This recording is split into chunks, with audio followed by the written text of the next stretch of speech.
Okay, everyone, it's 20 past. Welcome back. Debbie, did you want to introduce the student section here? I'll give it a shot, Matt, but I would ask you to jump in too, since I think this idea came from you, I believe. Yeah, well, I'll start then and say Okay, I'm then. hoping that there's a number of students here, maybe a +1 in a chat if you consider yourself a student of any age. You could just say put a little one in the chat, and my hope is that we grow this section over time for next year as well, and start to get more student presentations. So this is our first attempt at a student presentation, particularly for students who have interacted with TaxonWorks and then care to share their experience. We also pitched the idea about students who hadn't interacted but just had a biodiversity informatics challenge behind them, and we'd the idea was is that the student would step up and present that challenge, and then we would reflect. We, as the more experienced users of TaxonWorks or the development team, would reflect on that challenge, talking about what we perhaps could do to meet their needs. So this is our first session. We have three students talking. Debbie, I think it's a 10-minute talks. Is that what we said? Roughly? Yeah, it's roughly 10 minutes. I believe they each are aware of that. Yes, Davide, thank you for confirming that. And then to leave time for questions in between each person, and we will cut you off because we have to do that in order to make sure everybody gets time.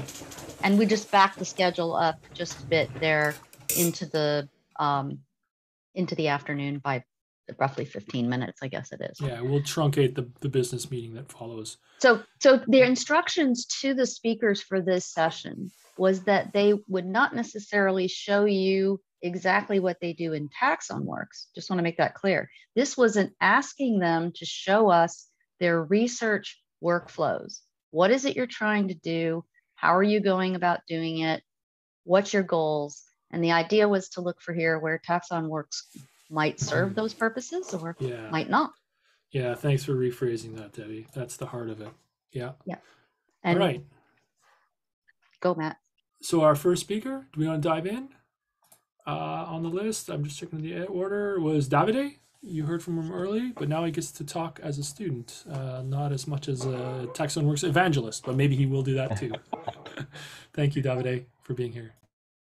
Thank you, Matt. Let me share my screen. Can everybody see it, right? Yay. Fantastic. So as Debbie was saying, I'm just trying to show what I'm doing and how also in the future TaxonWorks could help this crazy Italian, which is crazy for insects. On the left, you can see Gianfranco Curletti, who is one of the greatest experts on duplastid in the world.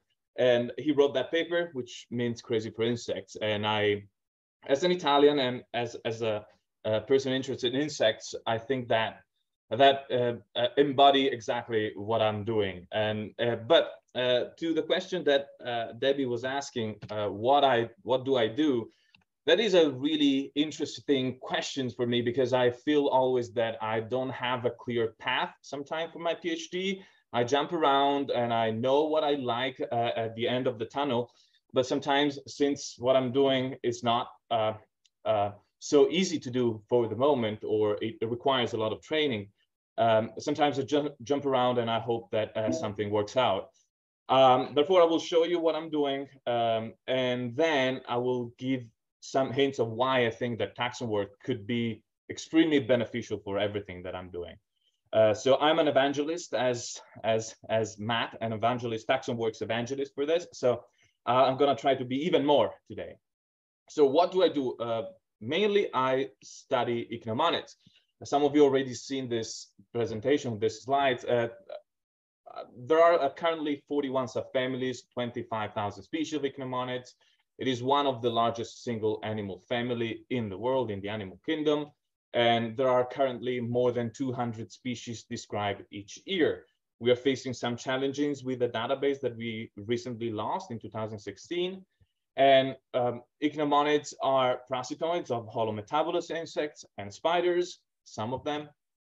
And of course, their morphology is extremely diverse in the body plans, but also in the way that they have adapted to the environment.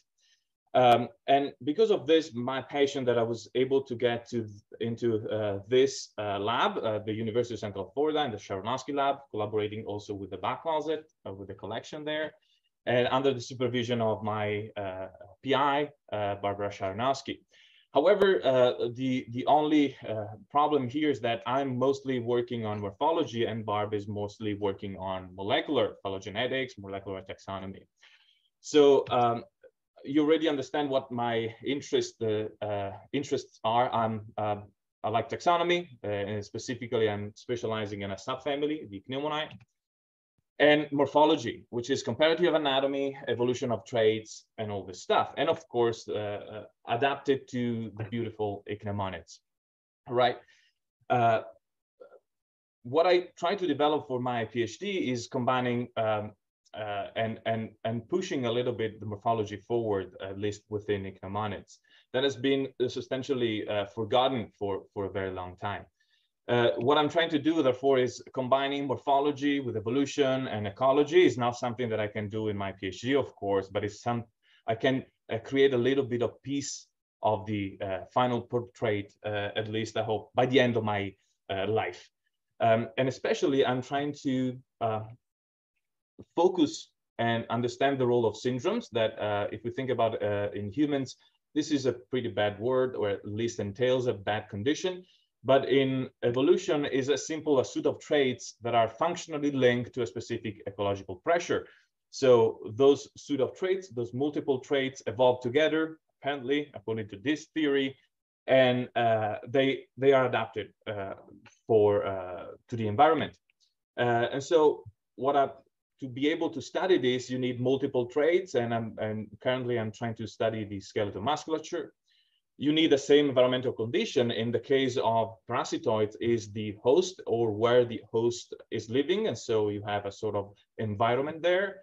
And you need a phenotypic convergency that apparently is very huge within ichneumonids. On top of that, of course, you need a phylogenetic background. And currently there is one, or there will be one pretty soon. So there are some things that you can say right now that you couldn't say many years ago. And so substantially, it is a framework to test prediction about ecology and evolution and how those are interconnected. Of course, however, what I'm actually doing, this is what I present you to do, but what I'm actually doing is going from here to here. These are my dissections. And of course, a lot of imaging through a confocal laser scanning. And I'm trying to study how the ovipositor capsule change across the different subfamilies. This is one subfamily. This is another subfamily where you can see one feature that has never been seen, at least that I know, in this group, which is this huge, large section here, which is a glans.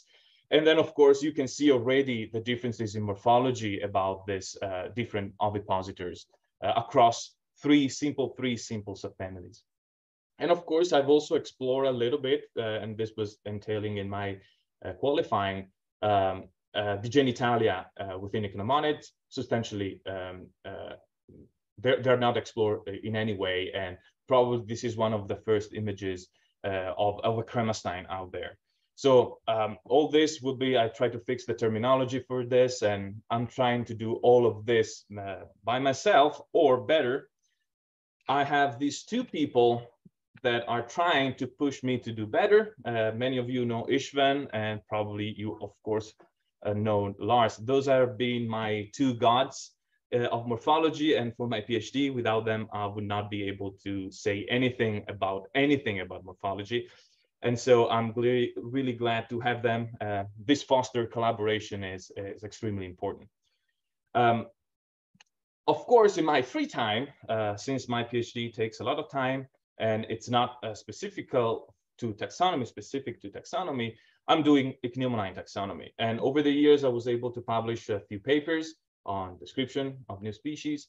And more recently, I take up the challenge of trying to redefine or study better the ichneumoni in the Nearctic, As you can see there, there is a paper that will be coming out, I hope shortly, about the southeast Platylabini, which is a tribe within ichneumonides. And of course, why doing this? Because ichneumonids are not well known in the Nearctic, and you can see from this map that I've generated, the best known condition is on the northeast, but all the central part and of course the western part is substantially unknown or have a very, very low number of species, that it's ridiculous for a subfamily that large, more than 4,000 species worldwide. At the same time, I've always been interested in Africa, on the African ichneumon, and in fact, we are now discovering a couple of new species. This one here is dedicated to my grandma. Okay, always Italian, always in my heart. Saying that, how TaxonWorks could help in all of this? Well, first of all, you know, it can keep tracks of names, more than 25,000. It's not easy to handle, not easy to keep track of them. Allows a community-based environment through morphological matrices, but also in general through collaboration. And then for it facilitate and collaborate, I hope also in the future, a collaboration among different researchers and lab. Of course, will allow, I hope, biodiversity studies, because we have a concentration of resources in one single platform. And I hope in the future, and maybe we can discuss this, Matt and Jennifer, because I know that you're working as well, maybe an integration with the Hymenoptera anatomy ontology. This could help my needs as a future, hopefully, morphologist on this. So I'm not sure, I don't have any ideas on this, but I just have a big input on this. This could be really interesting to see how this could play out. And of course, all this to say that I've seen the future. I've seen the future of ichneumonids, and I hope this will help develop and push the knowledge of this group even further. Saying this, I'm closing with this slide. I wanted to thank all the species file group, Debbie and Matt, for allowing me to be here. It's fantastic being an immigrant to be accepted in this beautiful community. Sometimes not that easy. So I really appreciate this. And the very last thing, yesterday I understood what this meant.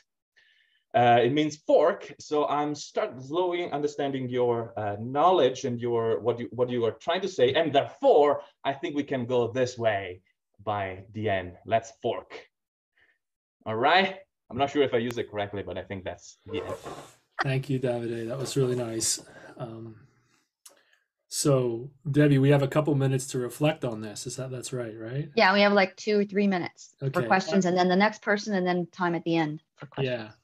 So questions for Davide, place them in chat or speak up.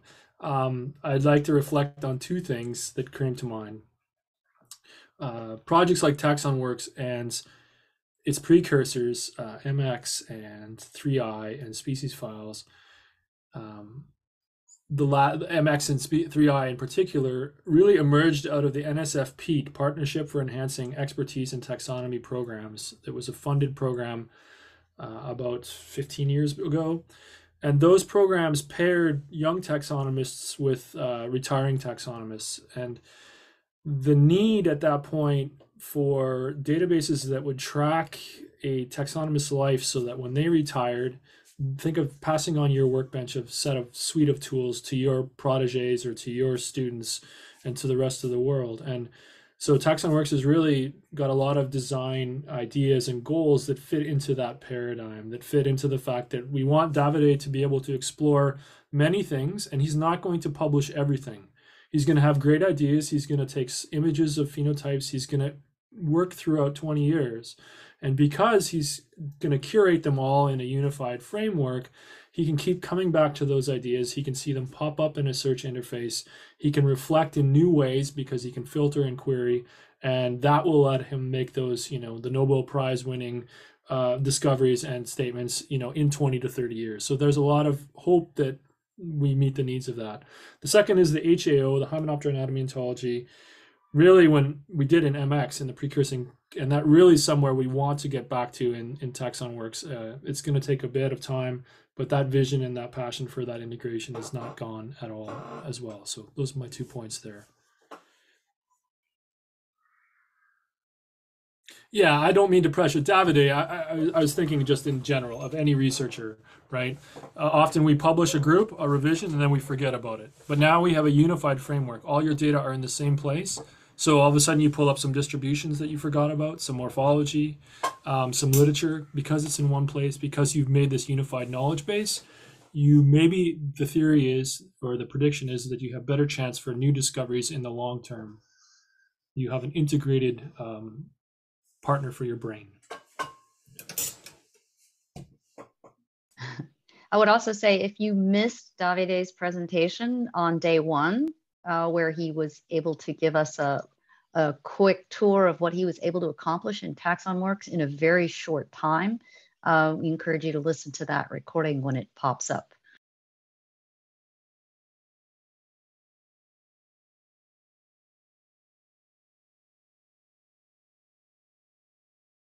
Saad, it's your turn. Yes, I'm here.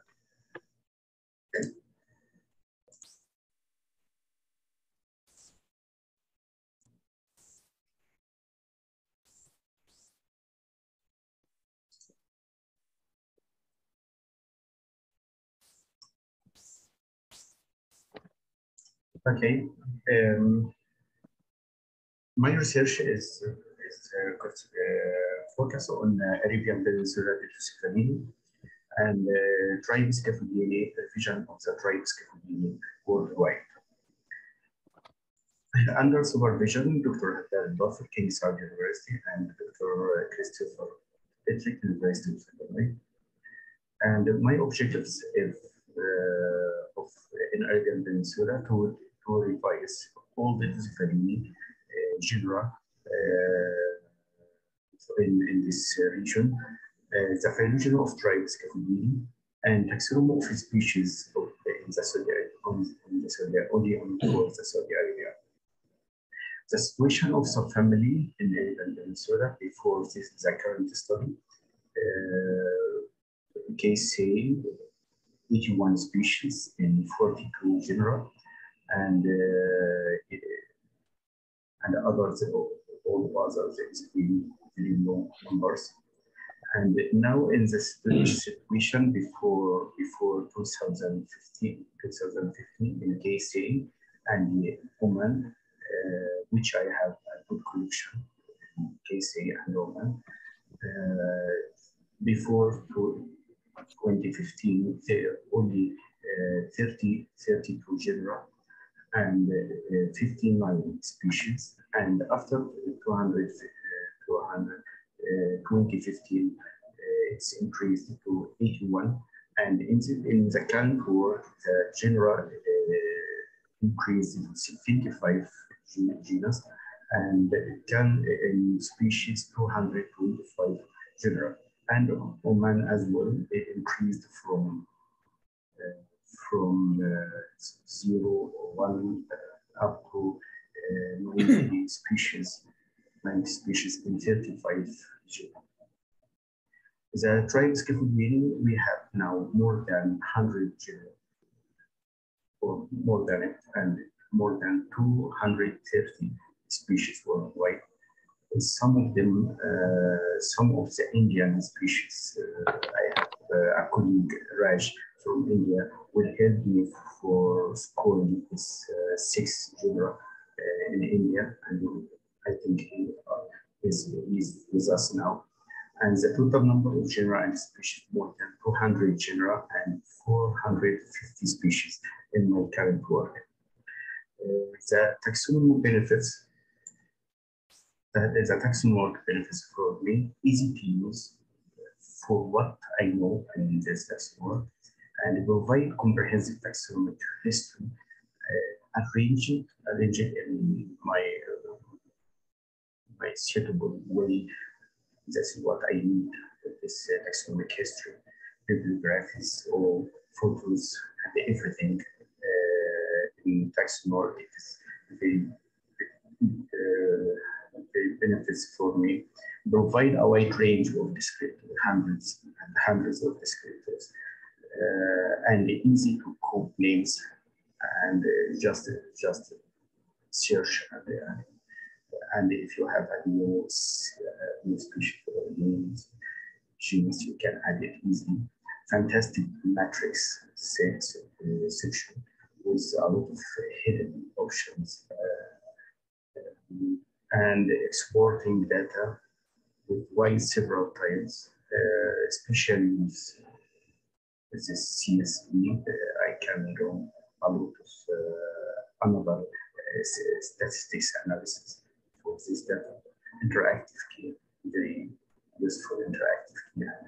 I usually use filtering and to identify my species, or identify my species before score it. If I have some good character, I see some good character, genitalia or head or something, I can search about it, and I know which is the most related species related to my species. Species catalog, I just know it yesterday or before yesterday. It's been true for me, but I think it is need to add. I don't know if this is correct or not. To add reference for distribution countries, and many of unknown teacher told me, but with Stima I will discover everything in taxonomy as soon as possible. Disadvantage of taxonomy, I see it is nothing. This is nothing, but there are some issues can be enhanced with taxonomy, and it makes the work very easy. And I would mention some things to look something. We would to look at the matrices.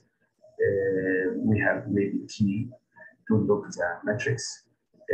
I can copy, or anyone can copy from it, or import data from my matrix, but nobody can change in this matrix. It is blocked.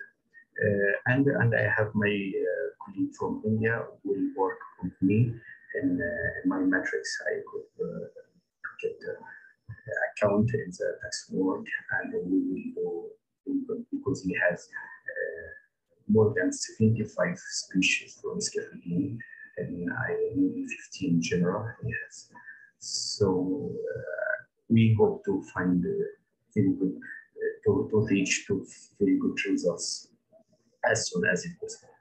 And thank you for. Saad, thanks very much. Thanks very much. Jim, I'm going to put you on the spot. Who was the researcher that did the nice collection somewhere in the Middle East of books, the fauna summaries?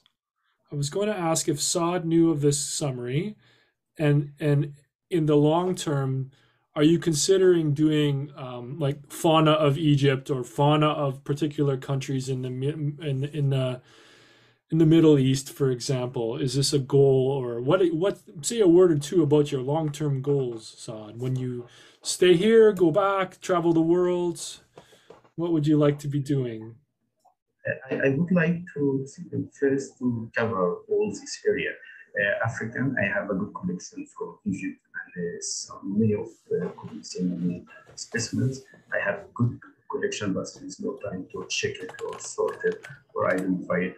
I have a good collection now from Oman and from Yemen, and there are some African countries.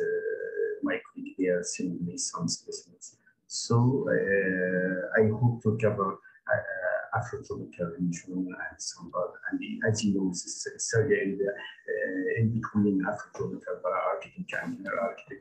And so, if you have species, you have to know, to be aware about these three faunas very well, to can identify your specimens in this area. Yeah, to me, having folks like you and having folks, you know, from the Latin American countries, being able to continue this collaboration through TaxonWorks over a long period of time, you know, sharing expertise, sharing images, sharing the unique things you have access to, is very exciting. Potentially, it's a nice outcome. So I'm excited to hear what comes from your work in the years to come, and the connections that you you will keep hopefully building in TaxonWorks. And I will also add, Saad, you know, when you get in and you use TaxonWorks heavily, then your issues tend to get bumped up on that priority list. We talked about priorities a lot, and Saad got in and very actively used the system, and he immediately found great things to improve upon, and he's communicated to those. So some of those features are thanks to Saad, and we hope to keep hearing from you, Saad, in your use. And you know, you spend a lot of time in it, and that's where you really learn how to make improvements. So we hope to keep hearing from you there. Yeah, all my issues I send it to the Marcus, write it correctly and explain it, and they discuss it with him, and he write it very well in GitHub. But the problem is it takes some time. Yeah. So I know there are many of issues, but I waited. There's no reply for months. That's okay. Taxonomy is slow. You know, we don't have to be super fast. My at least point is we don't have to be super fast. We don't have to be super efficient. Taxonomy has always been slow. We're doing it slightly faster. It's okay. Let it percolate, gain a good understanding over time, and we see what emerges. Thank you. I think we need to wrap up. Thank you very much, all three students.